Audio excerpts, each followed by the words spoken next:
Welcome back. Now that we have an understanding of ancillary monetization models and revenue growth, let us welcome an amazing lineup of speakers. Trust me, this is an interesting one on expanding market horizons and the biggest trends shaping advertising in the media landscape.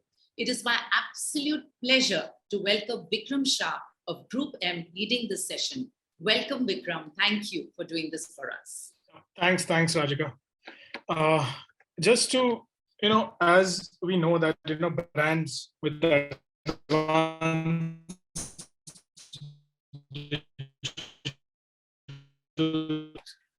more digital and data driven, let me introduce to you the panel.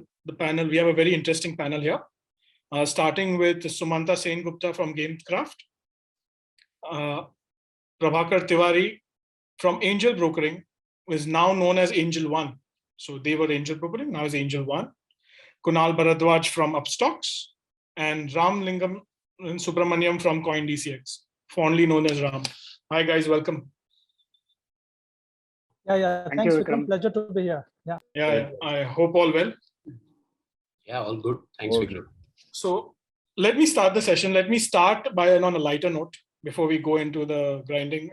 It's for all of you. Let's start with Kunal.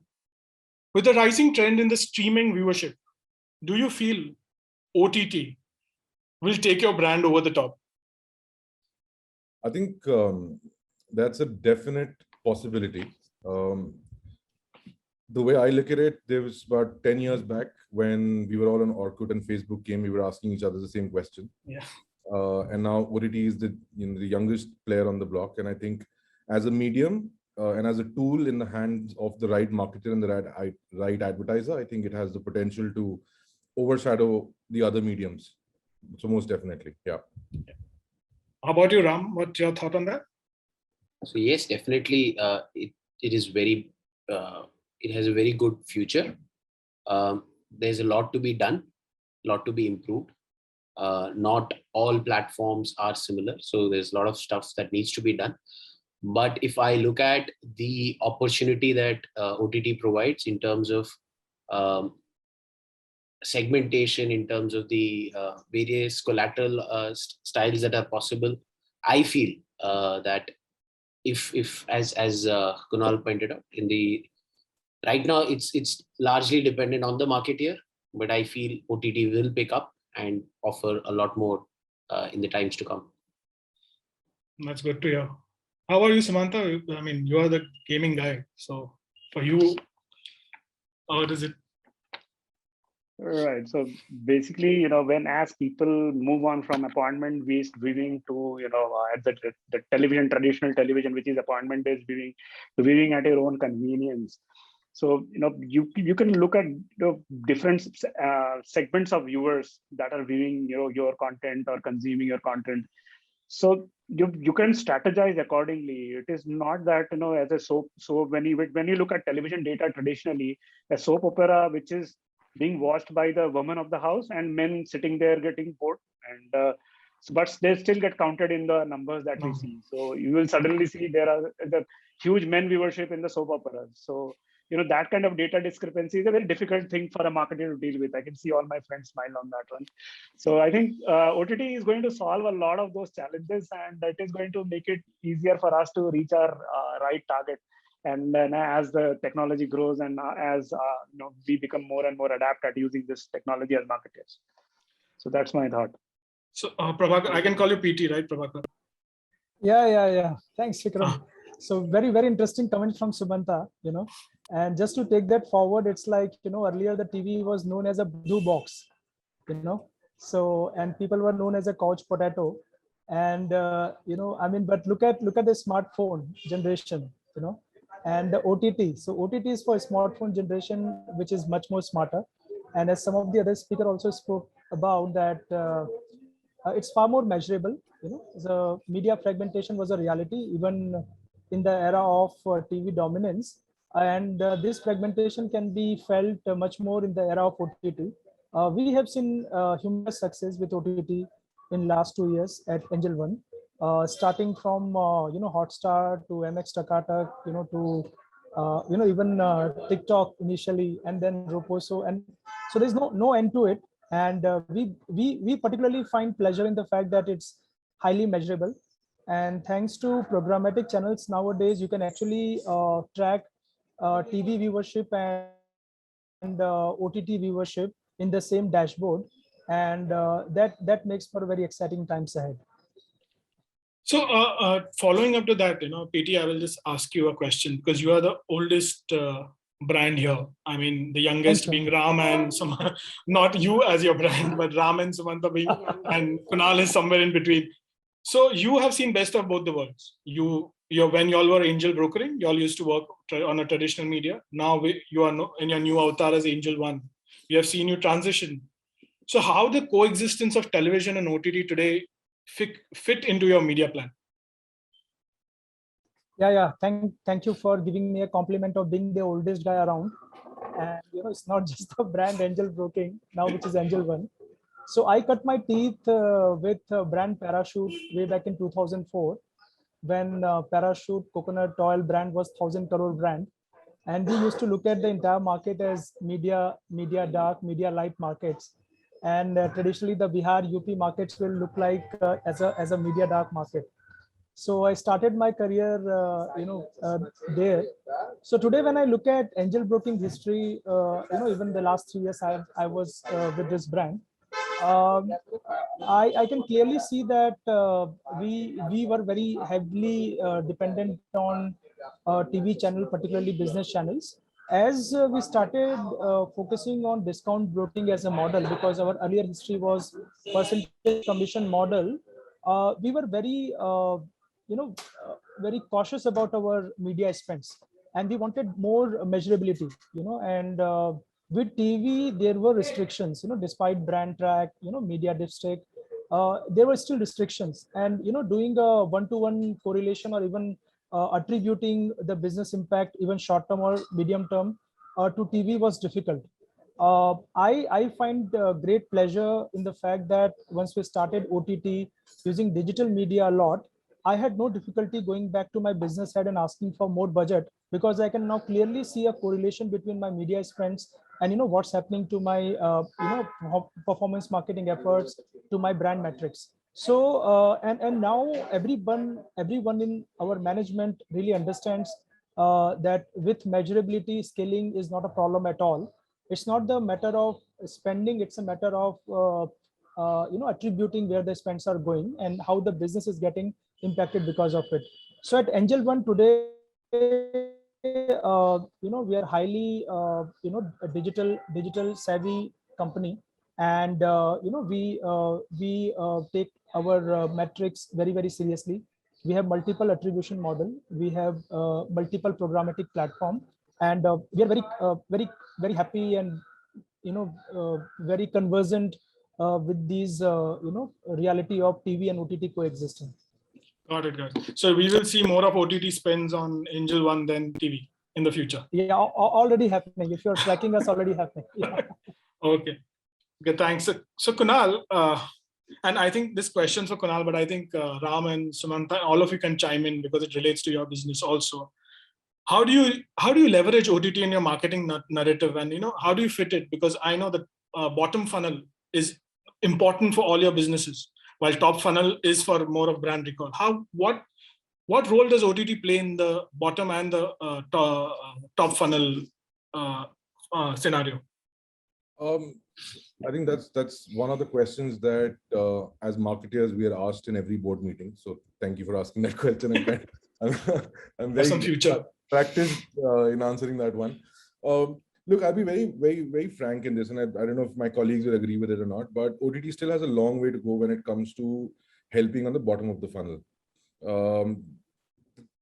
The way I use it right now, because it offers me targeting opportunities, because it offers me on-the-fly customization of content basis the kind of people I'm targeting, because it offers me to get inside the household and the mindset of the guy, because it's not like television. So back in the day when I was working with media houses, there was this thing I used to say a lot, which is and I was working with news channels. So I was like, in television news, you'll see the breaking news as and when the news Yeah. channel wants you to see.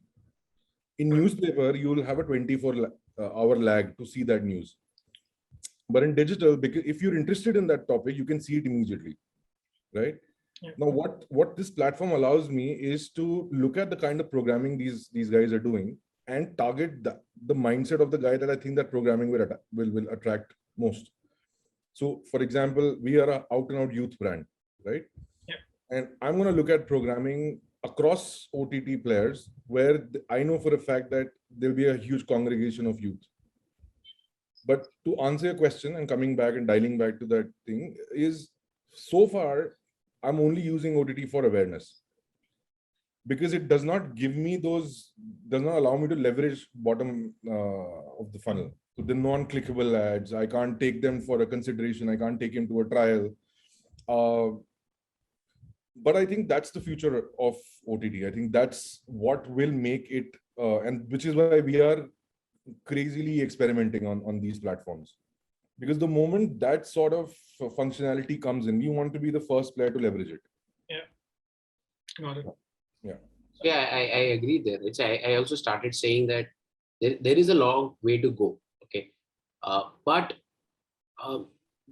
there are certain things that I can't do on TV. If I'm just comparing top of the funnel, there are certain things I can't do on TV, but I can definitely do here. I can definitely segment much better than TV, which helps me target that much better on the fly content, right? Like, I also see the growth of OTT very much linked to the growth of content in itself in India. Yeah. And because we have now, so I look at content as another degree of targeting that is available today. And I'm able to utilize this piece of content, even if it has a very small audience, very niche audience, I'm able to generate ROI there. And that's where I'm able to link it. And I'm not saying that I have, or at CoinDC, we've been able to crack it. We are also experimenting, but for a lot of campaigns, we're able to do bottom of funnel as well, trying to do certain properties with players. But largely, at least at CoinD6, our major spend has been on live content, right? We are still experimenting. We did a couple of things with recorded stuff, but live still remains the biggest draw in terms of budgets, in terms of activities that we want to plan. So if I look at it from that perspective, I'm just trying to replace TV with a more effective medium in this particular scenario. Got it. Right. So, yeah. So Samantha, Yeah. Samantha, so you have any point of view on that? Or? Yeah, sure. So I was sharing that. So no, I agree with Kunal and Ram here. So it is primarily on the top of the funnel. So gaming is a slightly difficult category, and so is the CoinDCX business. Basically, everybody who's an e-commerce transactor is not necessarily a game player. So anybody, the traditional targeting who has a credit card, lives in a tier 1 city, all those typical targeting that you get across, the board is not really going to help me figure out who actually is a gamer, who actually isn't a gamer. So, taking a leaf from Ram's book, saying that people who are, consuming gaming content, they're, seeing the live streaming of things. So I have a higher propensity of hitting my target on the OTT rather than just going by, this guy has a credit card, this guy has reads in tier 1, and he necessarily does not become a gamer. And for that matter, a real money gamer. Okay. So OTT gives me that additional, top of the funnel, which is super sharp. So even the top of the funnel needs to be sharp. You cannot have a very broad-based funnel because everybody runs with a limited budget. So it helps us to optimize the top of the funnel as well. So optimization needs to go at all ends. It's not necessarily optimized at the bottom of the funnel. So the top of the funnel optimization is pretty well done by the OTT platform. So that is from a gaming perspective what I have seen. Oh, thanks, Samantha. PT, you might be having case studies where offline versus now you're digital. So what was been your experience on the whole upper and lower funnel? See, I agree with all of them. They're right. I mean, OTT is not bottom funnel, but I mean, that's a no-brainer, right? Because which are the channel, which are the media options which we are comparing it with? We are comparing it with TV, So it's the TV on smartphone, which is what OTT is right now. But I would just give it a different twist. Look at YouTube. What will you call it? It's a social video platform, or is it OTT with a twist? What do you call it? Because if YouTube can offer true view and multiple other lead generating mechanism, so can OTT. My only trouble with OTT now that people are starting pointing out the challenges. One challenge is that sometimes I do not have control that on which particular programming they will run my ad. In television, when I'm buying media space, I buy it basis for which programming I'm buying it. Will it come at the beginning and all of that? The placement was in much more control. Unfortunately, the kind of content which are coming in OTT is very bold content, and you do not want that. If it is not a brand safe environment, it can hurt you. But honestly, I'm not so much bothered about OTT not being very bottom of the funnel centric at the moment. I can foresee that this is a much better alternative to current TV investment, and it can move into a better, kind of more measurable channel at a later stage. Got it. Got it. So I think that is a very interesting point if you look at it, because unfortunately for OTTs, it's always compared to YouTube, like and UPT, where you rightly said, and it's always looked at as an equivalent to a YouTube, where YouTube is actually snacking content while OTT is actually consuming content. So I think that's a very fair. So Sumanta, Ram, how would you look at when you all invest in sports and reality? Is it, while we understand it's more of a top funnel buy or it's more of an impact buy, what is the strategy when you look at live sports versus like you mentioned, you actually already mentioned that you all do invest on live sports, but what is the strategy behind it? And I think Kunal also can add on to it on what is this you're looking at when we invest on live sports and reality shows per se. You want to go crack at it, or should I go? Okay. So how we look at it is we look at data across different OTTs who have live sports content. So we saw that there is a certain percentage of people who are on the platform only and only to consume that live sports content, and which primarily in India happens to be cricket. Right. So basically, these guys are not there for any of the repeat telecast or the soap operas that are run, and maybe a lot of live show content which is exclusively because there was a Big Boss exclusively for OTT. So these guys do not consume any of those. So if you have to make a mark in their head to put yourself in the consideration set even, and they are consuming live content and they are premium subscribers of those OTT platforms, and then only able to consume. So if you were to reach out to them, so you have no chance but to be present on the live sport. So basically, we are looking at people who are financially upwardly mobile and are very conscious of that where they spend their time. So they're make their choices very clear. So basically, if you have to put yourself in front of those discerning audiences, I think OTT is the place to be, because we pulled out data from a lot of sports streaming platforms. If I remember it correct, it was 30 to 40% of exclusive people who came onto those times, and just on those times. And other thing is, it sort of, India being a very multilingual country, it sort of the sports sort of solves the localization barrier for you, because brands have messed up big time pasting Hindi ads in Tamil newspapers. So when you are on sports, the entire India is speaking one language. So that is one big advantage, and also the discerning audience part I was talking about. So these are the two things we we strategize, and we when we invest in OTT, these are the two primary points that we keep in mind. Sure. Right. So adding to Sumanta, the convenience factor for a consumer, right? So a lot of OTT is consumed on the phone, right? And live sports is this is something that we understood is because live sports runs for a period of time, especially cricket, people enter and exit, right? Yeah. And that's they consume content, they spend some time, and then they exit, and then they enter again. So this is a cycle that happens on the phone. And for us, conversion from phone to, because we are an app only business, we're a digital business, conversion from that to the app, it's very streamlined, right? And there are interesting things that we can do within, say, there are a lot of community chatter that happens on these live events, right? And we can integrate a lot of stuff with that community chatter. So it gives a lot more flexibility, and everything else that Sumanta pointed out, right? It gives me that kind of an audience which it closely aligns to what we what we look at from a targeting perspective. So safely we can assume that sports on OTT gives us more flexibility to integrate and create a communication channel versus what would, TV would be very,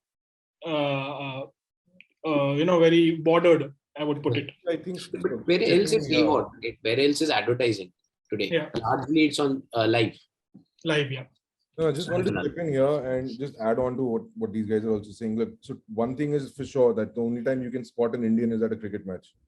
Otherwise, we're a Bengali or a Punjabi or a South Indian or a North Indian or whatever. So, of course, then that kind of solves the problem of communicating to that guy, because he is there as an Indian and he's not there as a state. His state. And the second thing, especially on OTT as compared to this thing, and this is something that we learned beautifully when I was with TikTok, was that on OTT, the beauty is that you got a highly immersed audience.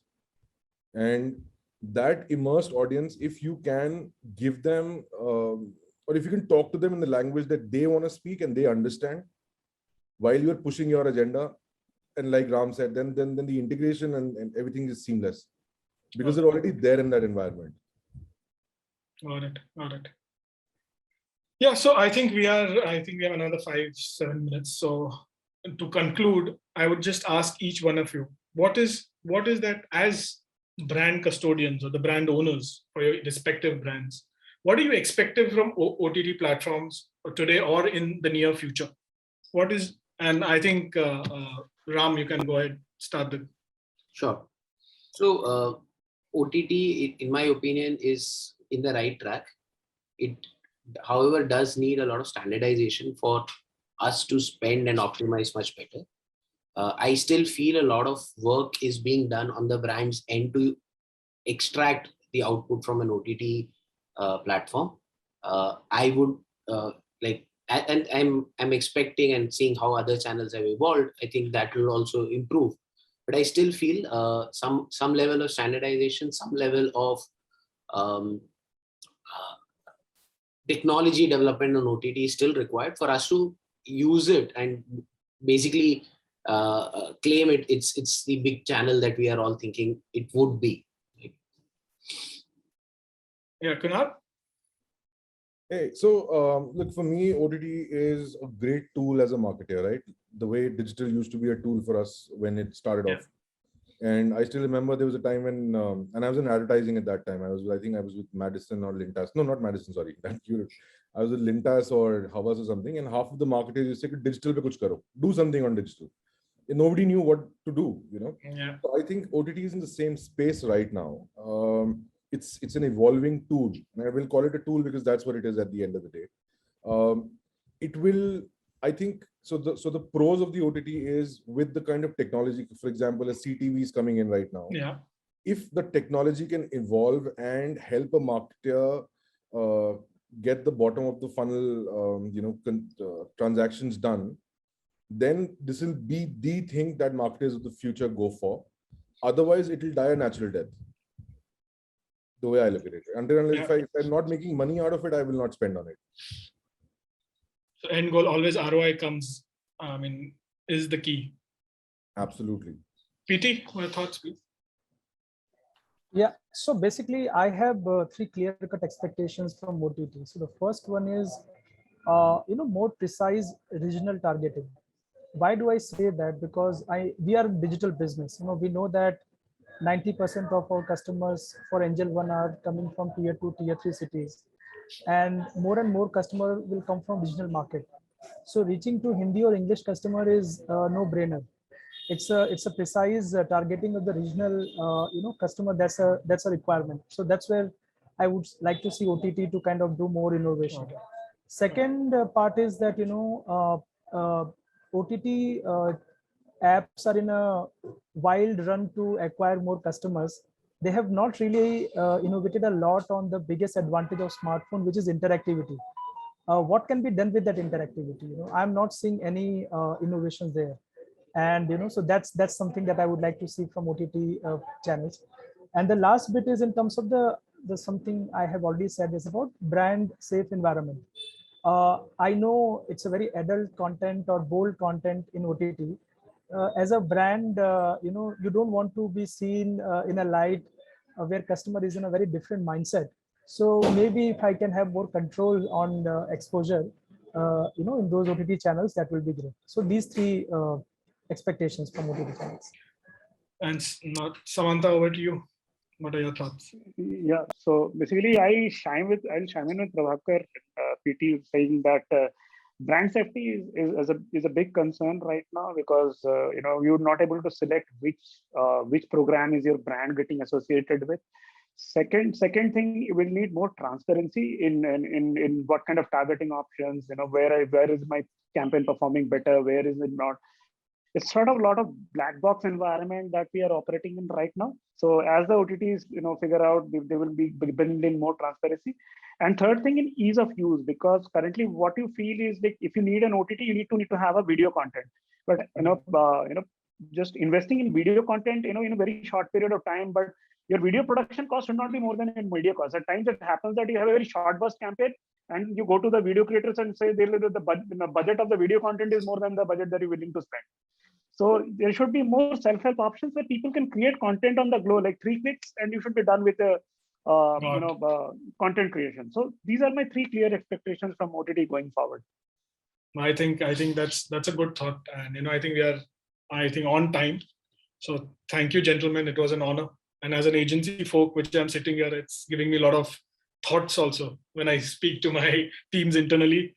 So it was a good chat. I hope we could have had a longer run, but thank you so much. And over to you, Rachika. Thank you so much, Vikram. Yeah, thanks, Vikram. Thanks, everyone. Thanks, Vikram. Thanks. Thanks, guys.